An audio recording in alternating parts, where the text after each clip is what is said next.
Solve 4x² minus 7x minus 2 = 0. இந்த ஈக்குவேஷனை நம்ம ஃபேக்டரைஸ் மெத்தடில் சால்வ் பண்ண போகிறோம்.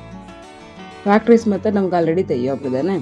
இப்போது ஃபஸ்ட் இருக்க அந்த x² டேமையும் கான்ஸ்டன்ட் டேமையும் அப்ளை பண்ணுங்கள். அப்போ என்ன வரும்? 4 2s are -8. இப்போ நம்ம எந்த ரெண்டு நம்பரை வச்சு அப்ளை பண்ணுறோமோ அந்த ரெண்டு நம்பரை ஆட் பண்ணும்போது நமக்கு சென்டராக இருக்க எக்ஸோட டேம் கிடைக்கணும்.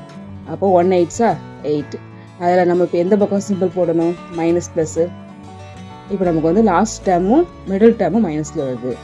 அப்படின்னா நம்ம பெரிய நம்பரில் மைனஸ் போடணும். ஓகேவா? இப்போ போட்டுட்டு நம்ம அந்த போட்டிருக்க டேமோட எக்ஸ் ஆட் பண்ணிக்கலாம். அப்போ இந்த ஈக்குவேஷன் எப்படி மாறுது பாருங்கள். 4x² + x - 8x - 2 = 0. இப்போ ஃபர்ஸ்ட் ரெண்டு டேர்மில் இருந்துட்டு எக்ஸை காமனாக எடுத்துட்டேன். எக்ஸு காமனாக எடுத்தால் என்ன வரும்? 4x + அடுத்த டேர்மில் 1 மட்டும் தான் இருக்கும்.